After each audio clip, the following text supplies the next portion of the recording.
오늘 읽은 말씀을 가지고 시험을 넘어보라라는 그런 제목으로 함께 말씀을 나누고자 합니다. 설교에 앞서서 혹시나 저를 보시고 또 이 뒤에 영상을 보시면서 왜 눈이 이럴까라고 하면서 좀 궁금해하시는 분들을 위해서 설교에 집중을 하시라고 미리 말씀을 드립니다. 궁금해하지 마시고 여기 뭐가 나가지고 간단하게 수술을 하고 빨리 나아야 되는데 못 나아서 이렇게 붙이고 있습니다.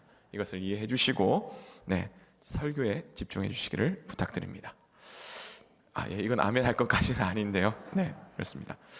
자, 오늘 설교를 준비하면서 탁 머리에 떠오르는 그런 CF가 하나 있었습니다. 아주 오래전에 한 패스트푸드점의 CF인데요. 이 회사를 광고하자는 것은 아닙니다. 그러나 제목처럼 넘어서 바라보라라는 거기에 딱 맞는 것 같아서 짧은 동영상이지만 함께 먼저 한번 살펴보도록 하겠습니다. 한 20초? 한 3초 되려나? 같이 보겠습니다.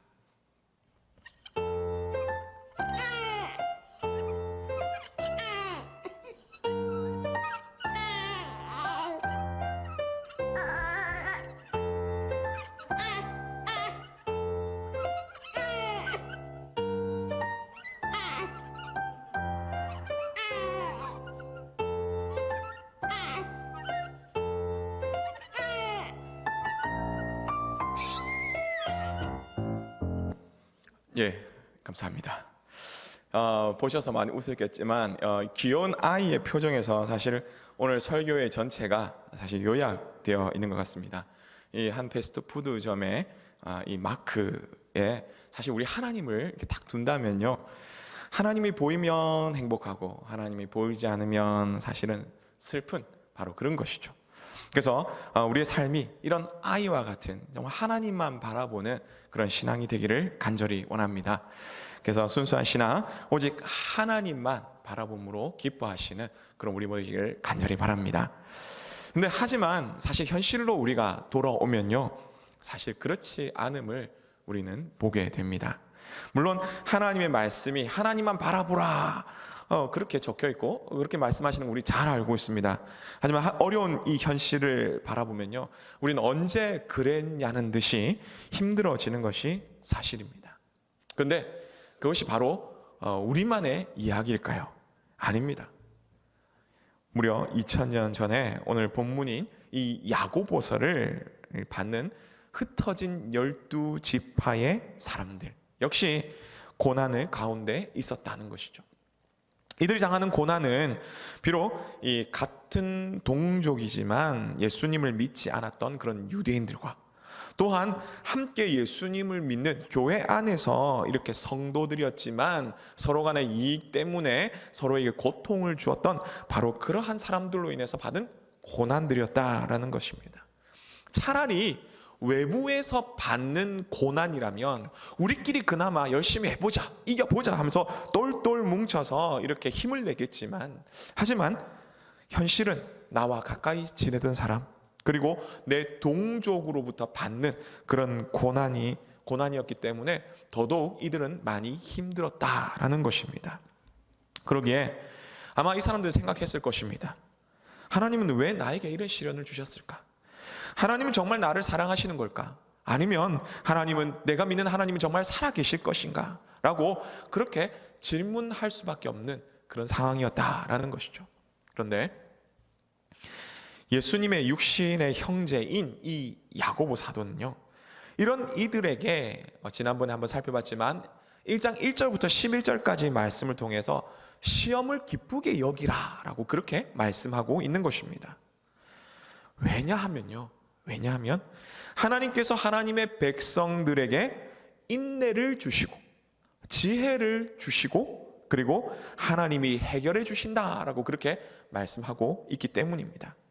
그리고 오늘 본문에 이제 들어서서 오늘 본문 말씀처럼 시험을 바라보는 것이 아니라 시험을 넘어서 그렇게 바라보라고 말씀을 하시는 것이죠. 그런데 우리가 시험을 넘어서 바라보는 것 알고 있습니다. 그렇다면 오늘 말씀을 통해서 우리가 생각해 볼 건데요, 왜 그러면 시험을 넘어서 바라봐야 될까요? 그 이유는 과연 무엇일까요? 오늘 본문의 말씀 통해서 세 가지로 함께 함께 말씀을 나누고자 합니다. 첫 번째로 왜 시험을 넘어서 바라봐야 합니까? 바로 끝까지 완주하기 위해서입니다. 오늘 본문 12절 말씀을 함께 읽겠습니다. 함께 읽겠습니다. 시작. 시험을 참는 자는 복이 있나니 이는 시련을 견디어낸 자가 주께서 자기를 사랑하시는 자들에게 약속하신 생명의 면류관을 얻을 것이기 때문이라. 아멘. 읽은 본문에서 보니까 생명의 면류관을 주신다라고 그래 말씀합니다. 그런데 이 면류관이 이 무엇이냐라고 한다면 우리가 말하는 뭐 왕관 이럴 수도 있지만 이 면류관이 주어진다라고 했을 때에 이 당시 고대 이 사회에서는요 언제 썼냐면 올림픽 때, 그러니까 고대 올림픽에서 우승한 자에게 주는 그런 월계수관 같은 바로 그런 것이었습니다. 혹 뿐만 아니라 전쟁에서 전투에서 이기고 나면 그러니까 승리하고 돌아오는 바로 그런 장군에게 주는 그런 승자에게 주는 그런 면류관이었다라고 그렇게 얘기를 하는 것이죠. 여러분 아시겠지만 이 올림픽의 꽃은 바로 마라톤입니다. 42.195km를 완주하는 바로 그런 경기죠. 비공식적이지만 얼마 전에, 그러니까 지금 최근은 아니지만 그 전에 얼마냐면요, 이 마의 2시간, 이 42.195km를 이 2시간 동안 달린대. 보통 2시간이 넘었다고 합니다. 그런데 2시간이 채 못되게 1시간 59분 몇 초 이래가지고 2시간을 깬 기사가 있었습니다. 그걸 제가 한번 읽어봤는데요. 어쨌든 42.195km를 2시간 안에 들어오려면요, 여러분 100m 달리기를 보통 얼마 해야 되는지 아십니까? 16초에서 한 17초 정도 안에 이 100m를 달려야 됩니다. 물론 이 가운데는 100m를 빨리 달리시는 분이 있고 늦게 달리시는 분도 분명히 있을 것입니다. 근데 제가 한참 잘 달릴 때, 고등학교 때요, 얼마 달렸냐면 100m를 14.2초인가? 아무튼 뭐 그렇게 달렸습니다. 뭐 저보다 보면 잘 달리시는 분도 있겠죠. 하지만 저 나름대로는 엄청 열심히 달려서 기록을 했습니다. 근데 거의 죽는 줄 알았습니다. 근데 이런 비슷한 기록을 가지고 1분도 아니고 뭐 몇 초도 아니고 2시간 동안 이렇게 달려야 된다고 하는 것이죠. 사실 운동선수들은 우리가 좀 다르지 않습니까? 처음에는 체력도 있고 연습했기 때문에 누구나 다 열심히 달립니다. 열심히 달리는데요, 어느 정도 지나고 나면 굉장히 힘든 시점이 온다고 합니다. 이것을 뭐 영어로는 데드 포인트 혹은 뭐 한자말로는 사점이라고 얘기하는데요, 그야말로 죽을 사자를 써서 정말 죽고 싶은 그런 힘든 때가 온다는 것이죠. 많은 선수들은 이때가 오면 정말 포기하고 싶은 그런 생각들도 많이 합니다. 하지만 그래도 뛰어야 되는 것이죠. 그래도 뜁니다. 왜냐하면요, 왜 뛰냐면 뭐 여러 가지 이유가 있습니다만 자기에게 주어지는 그런 상과 어쨌든 마지막이 온다는 그런 그 끝까지 달려나는 그런 책임감에 최선을 다하고 그렇게 뛴다는 것이죠. 비록 보이지는 않지만 그 꼬린 지점을 생각하며 끝까지 인내하며 간다는 것입니다. 여러분 1960년에서 70년대에 미국 스탠포드 대학의 미셸 교수팀이라는 분이 여러분 잘 아시겠지만 마시멜로우라는 이런 실험을 했습니다. 이 실험 대상이 4에서 6세 정도의 아이들을 대상했는데요, 이 책상에다가 이 마시멜로우를 이렇게 한 그릇을 놔둡니다. 그러고 나서 선생님이 야, 내가 다녀올 테니까 조금 이따 올 테니까 너 기다려, 먹지 마, 내가 갔다 오면 더 많은 걸 줄게 라고 그렇게 얘기를 하고 약속하고 갑니다. 이 시간은 사실은 짧다면 짧은 시간이고 길다면 긴 시간일 수 있는 15분의 시간이었습니다. 결과 3분의 1 정도는 선생님이 오기 전에 막 먹고 싶어서 먹었습니다. 근데 나머지 3분의 2는 그나마 잘 인내를 했다고 하죠. 이 미셸 교수팀은 인내한 아이들, 이 3분의 2 아이들을 몇 년 후에 조사를 했더니 이 기다리지 않고 먹었던 이 나머지 3분의 1 아이들보다 월등히 학업이 좋았다라고 얘기를 합니다.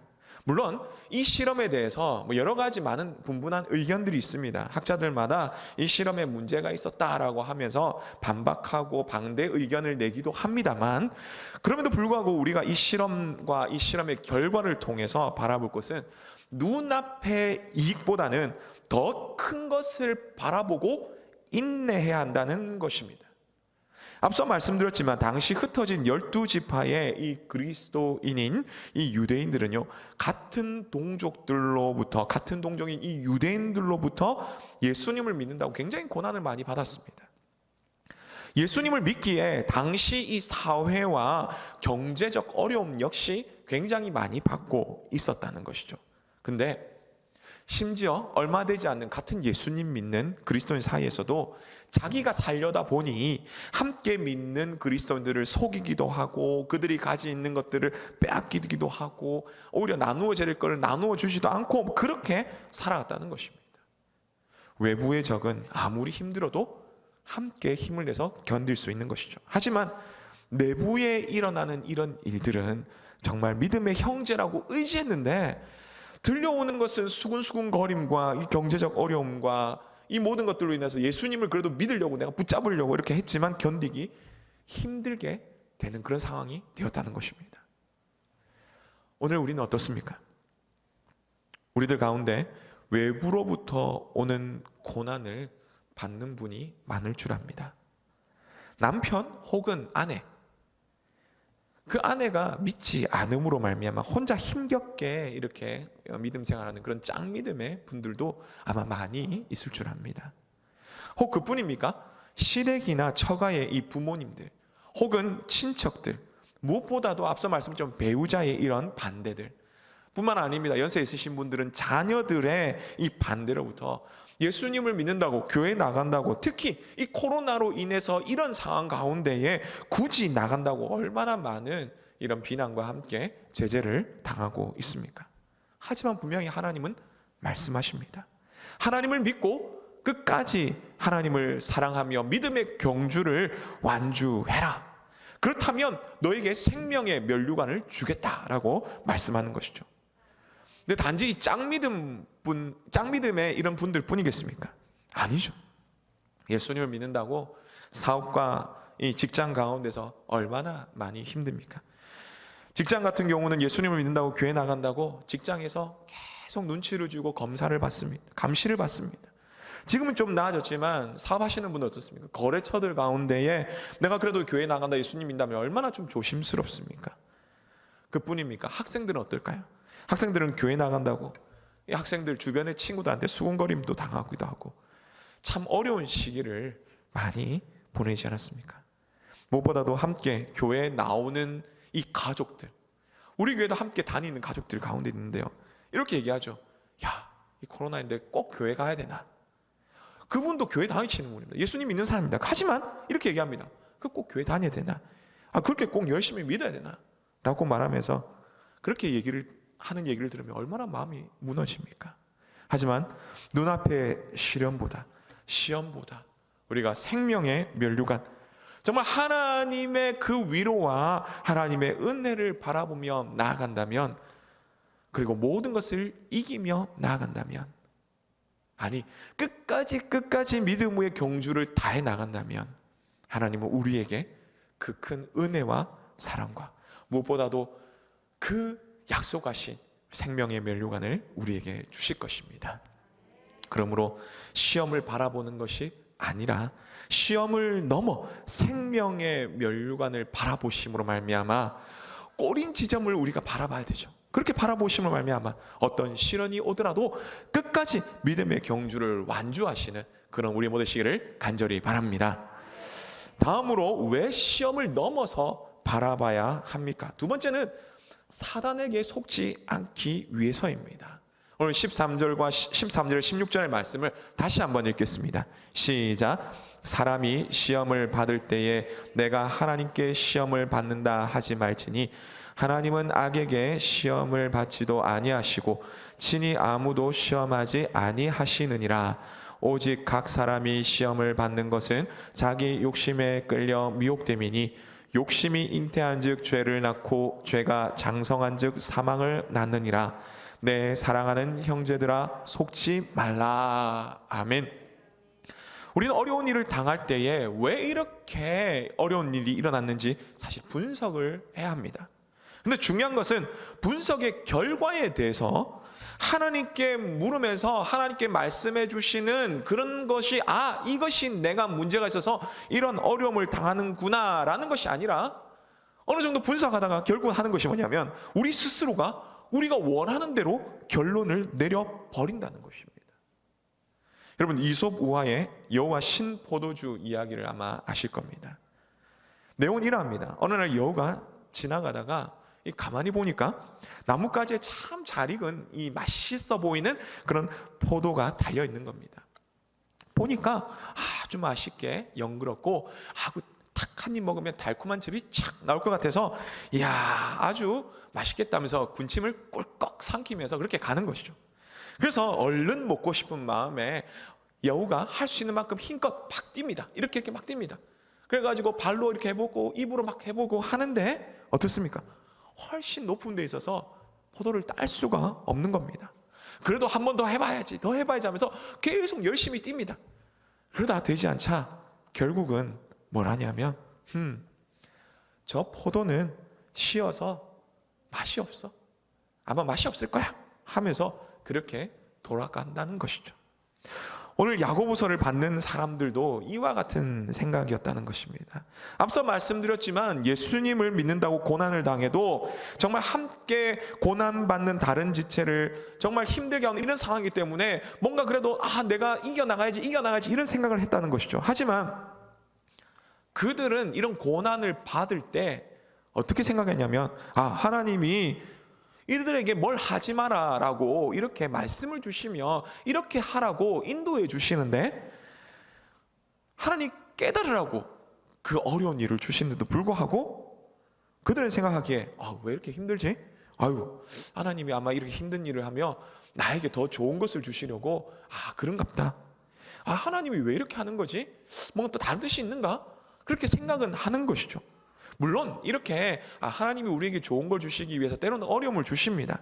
우리가 그렇게 믿고 가는 것이 필요합니다. 하지만 우리가 우리 자신을 돌아볼 때 정말 말씀대로 잘 생활하고 있는지, 말씀대로 제대로 잘 가고 있는지 우리 자신을 먼저 돌아보지 않고 그냥 마냥 내가 생각하고 싶은 대로 생각한다면 이것은 단지 사단에게 속는 것이라는 것이죠. 실제 남유다 말기에 이 예레미야 시대에 예레미야를 제외한 다른 선지자들이 어땠습니까?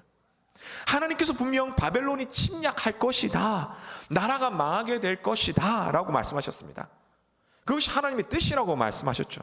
그렇기 때문에 이 바벨론에 대해서 대적하지 말고 밑에 있는 애굽을 의지하지 말라, 오히려 그들에게 순응해라. 하나님께서 너희를 회복시켜 주실 것이다, 때가 되면 회복시켜 주실 것이다, 그때를 기다려라 라고 그렇게 말씀하셨음에도 불구하고 사람들 어땠습니까? 이것이 하나님의 뜻입니다, 하나님이 이렇게 말씀하셨습니다. 물론 하나님 말씀 안 하셨습니다. 자기 생각이죠. 그런데도 얘기합니다. 하나님이 말씀하시기를 평안하다, 하나님께서 구원해 주실 것이다, 나라가 망하지 않을 것이다, 바벨론은 물러갈 것이다. 거짓 선지자를 얘기하는 것입니다. 그러나 하나님께서는 말씀하십니다. 이런 거짓 선지자를 향해서 말씀하시죠. 내가 예레미야 외에는 말씀을 주지 않았다 라고 말씀하십니다. 저들은 스스로 말하는 것이다 라고 그렇게 말씀하시는 거죠. 사랑하는 성도 여러분, 눈앞에 있는 어려움을 우리가 바라보면요, 이 어려움을 넘어서 하나님을 바라보지 못하면요, 하나님이 주실 그 면류관을 바라보지 못하면요, 우리는 당장 현실의 이 어려움을 외면하고자 거짓을 말하게 되고요, 그로 인해서 다른 사람들을 힘들게 할 뿐만 아니라 심지어 그 거짓이 부메랑이 되어서 나에게 돌아와서 결국 나를 해하게 만들고 심지어 나의 생명을 잃게 만든다라는 것입니다. 여러분, 올바른 신앙을 가집시다. 눈앞의 이익을 위해 신앙을 팔지 맙시다. 거짓을 행하지 맙시다. 하나님이 싫어하는 행동을 하지 맙시다. 그리고 자신을 추스려서 사단에게 속지 말고 거짓에 속지 말고 오직 하나님의 뜻대로 행하며 시험을, 이 어려움을 이겨내시는 그런 우리 모두 되시기를 간절히 바랍니다. 마지막으로 왜 시험을 넘어서 바라봐야 합니까? 하나님이 좋은 것을 주시기 때문입니다. 17절 18절 말씀을 함께 읽겠습니다. 시작. 온갖 좋은 은사와 온전한 선물이 다 위로부터 빛들의 아버지께로부터 내려오나니 그는 변함도 없으시고 회전하는 그림자도 없으시니라. 그가 그 피조물 중에 우리로 한 첫 열매가 되게 하시려고 자기의 뜻을 따라 진리의 말씀으로 우리를 낳으셨느니라. 아멘. 하나님은 우리에게 진짜 좋은 것을 주시기를 원하십니다. 그런데요, 하나님께 주시는 것은 그것을 값을 치르고 살아, 이게 아니라 선물로 주신다는 것입니다. 그리고 하나님께서 그렇게 주시는, 이렇게 선물로 주시는 우리 하나님은 어떤 분이시냐? 어제도 오늘도 동일하신 그런 하나님이시며, 우리가 잘하면 주고 잘못하면 안 주는 그런 변덕스러운 분이 아니시라는 겁니다. 그런 하나님이 무엇보다도 중요하게 말씀하시고 여기시고 말씀하시는 것은 바로 오늘 본문에 보니까 우리를 낳았다라고 말씀을 합니다. 이것은요, 어머니가 자녀를 낳은 것처럼 그런 하나님과 우리의 관계가 하나님 아버지고 우리는 자녀로서 그런 관계를 말씀하시는 겁니다. 여러분, 옆집 아저씨가 아무리 좋은 것을 많이 가지고 돈을 많이 가지고 부자라고 해도 여러분 가가지고 아저씨 제가 뭐 필요하니까 돈 주세요, 뭐 물건 사주세요 이렇게 하면 여러분 어떻습니까? 우리 뭐 미쳤다 합니다. 그런 권한이 없기 때문이라는 것이죠. 근데 만약 억지로 가가지고 꼭 사달라고 막 떼를 쓰고 그리고 그것을 내 필요한 거를 그 집에서 가져간다면 결국 그게 뭡니까? 절도가 되는 것입니다. 근데 반면에 자녀가 부모님을 찾아갑니다. 그리고 이것저것 필요하다고 말합니다. 그럼 부모님 어떻습니까? 할 수 있는 한 자신의 것을 최대한 다 주려는 것이 부모님입니다. 저에게 지금은 돌아가고 안 계시지만 제가 어릴 때에 계셨던, 분명히 뭐 완전 어릴 때는 아니지만 아버지가 살아계실 때 제 어릴 때에 참 좋은 기억이 있었는데요. 그것은 뭐냐면, 물론 아버지는 엄하셨지만 그 당시에 조그만 슈퍼를 하고 있었습니다. 매일 아침 되면 어쩌냐면 저를 불러서 우유를 하나씩 주신 겁니다. 그때가 뭐 7살, 뭐 초등학교 1학년 정도 되는 그때인데요. 제가 달라고 하지 않아도 아침만 되면 저를 부르셔서 그 우유를 하나 주시는 겁니다. 저희 어머니는 어떻냐면, 저희 어머니도 마찬가지죠. 최근에도 어머니를 한번 뵈러 간 적이 있는데, 어머니를 뵈러 가면 어떠냐면 어머니는 집에서 이것저것 다 꺼내어 주십니다. 물론 저희 집에 어머니 이거 있습니다, 괜찮습니다, 어머니 드세요 라고 해도 그것 다 주시는 거죠. 근데 저희 부모님만 그랬을까요? 아닙니다. 저 역시도 마찬가지더라고요. 다른 아이들은 모르겠지만 제 자녀에게 제가 먹을 것 안 먹고 이렇게 남겨서 주게 되더라고요. 물론 어른들은 그런 얘기가 있죠. 야, 이 자녀가 먹는 거 보면 안 먹어도 배부르다라고 하죠. 아니요, 저는 잘 먹는 거 보면 배부르다는 게 아니고 제가 안 먹으면 배가 고프더라고요. 그리고 저도 맛있는 거 막 먹고 싶더라고요. 근데 제가 안 먹고 남겨가지고 저희 아이들한테 주면요, 저는 배고프고 먹고 싶긴 하지만 제 마음은 기뻤습니다. 육신의 부모도 이런 마음인데 하물며 하나님 아버지께서 우리에게 좋은 것을 분명히 주신다라고 약속하셨는데 그런 것들을 안 주시겠습니까? 하나님은 좋은 걸 주시는 분이십니다. 당장 눈앞의 어려움 때문에 하나님이 살아계신가? 하나님이 나를 사랑하시는가? 이런 생각도 들 수도 있습니다. 하나님이 왜 나에게 이런 어려움을 주시는가? 너무하다 원망할 수도 있습니다. 그러나 꼭 하나 이것은 기억해야 됩니다. 그것은 하나님은 우리의 아버지시다, 하나님은 나의 아버지시다 라는 것입니다. 그래서 나에게 좋은 걸 주길 원하시는 분이시다, 이것을 우리는 잊지 말아야 할 것입니다. 사랑하는 성도 여러분, 눈앞에 있는 고난과 시련을 바라보시면서 힘드십니까? 믿음의 눈으로 이 고난과 시련을 넘어서 좋은 것을 주시려고 대기하고 있으신 바로 그 하나님을 바라보시기를 바랍니다. 그리고 하나님과의 관계를 먼저 점검하시는 우리 모두기를 간절히 바랍니다.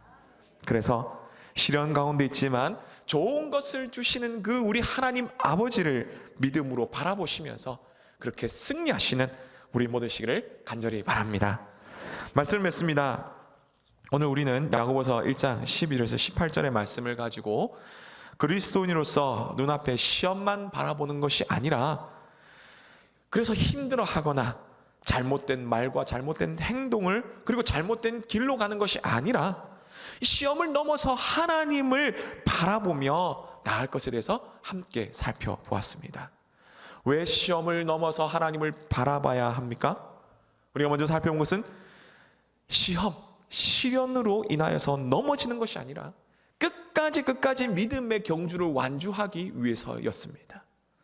다음으로 시련과 이 시험을 해서 사단에게 속아서 하나님을 원망하거나 불평하는 것이 아니라 불신앙을 가지는 것이 아니라 믿음으로 나가기를 원한다라고 그렇게 살아가기 위해서라고 말씀드렸습니다. 그리고 마지막으로 하나님은 우리의 아버지로서 좋은 것을 주시는 분이니 올바른 관계를 회복하고 그 하나님 주시는 풍성한 은혜를 누리자라고 그렇게 말씀을 드렸습니다. 그것을 위해서 우리가 눈앞에 있는 시련을 넘어서 시험을 넘어서 그 넘어 계신 하나님을 바라봐야 한다라고 우리가 말씀을 함께 살펴봤죠. 하지만 당장 눈앞에 어려움을 넘어서 하나님을 바라본다는 것 쉽지는 않습니다. 그래서 우리에게 결단이 필요합니다. 제가 어릴 때 이 초등학교 5학년쯤 됐을 때 63빌딩을 가본 적이 있습니다. 63빌딩의 전망대까지 올라갔는데요. 전망대 엘리베이터를 타고 최고층까지 올라갔습니다. 근데 가장 힘들었던 것이 뭐냐면요. 아직도 기억이 납니다. 전망대 건물이 땡 하고 도착했습니다 하고 엘리베이터 문이 탁 열어졌는데요. 제가 그 건물로 들어가질 못한 겁니다. 엘리베이터에서 그 건물로 들어가질 못했습니다. 왠지 아십니까? 다른 사람 다 건너가고 가는데요. 그 건물과 엘리베이터 사이에 한 2, 3cm 정도 되는 그 틈에 밑에를 쫙 보니까 천길 낭떠러지가 보이는 겁니다. 근데 그게 무서워서 아니 제 발 크기도 안 되는데 그게 무서워서 다리가 덜덜 떨리면서 넘어가지를 못한 겁니다. 그런데 넘어가게 된 것이 있습니다. 뭐냐면요. 앞에서 아버지가 계시고 어머니가 손을 잡고 탁 건너가니까 아무런 문제가 되지 않고 건너가게 된 것입니다. 여러분, 이제 우리에게 필요한 것은 말씀을 듣고 하나님을 바라보며 한 걸음 내딛는 바로 이것입니다. 이 한 걸음이 바로 믿음입니다. 이 한 걸음이 바로 결단입니다. 그리고 이 한 걸음이 바로 헌신입니다. 그럴 때 하나님은 우리를 도와주시며 우리에게 힘을 주시며 좋은 것을 주십니다. 코로나로 인해서 어려운 시간들을 우리가 보내고 있습니다. 그러나 우리는 그리스도인임을 기억하시며 시험을 넘어서 하나님을 바라봄으로 말미암아 하나님과 함께 믿음으로 이 시험을 승리 나가시는 그런 우리 모두 되시기를 간절히 바랍니다.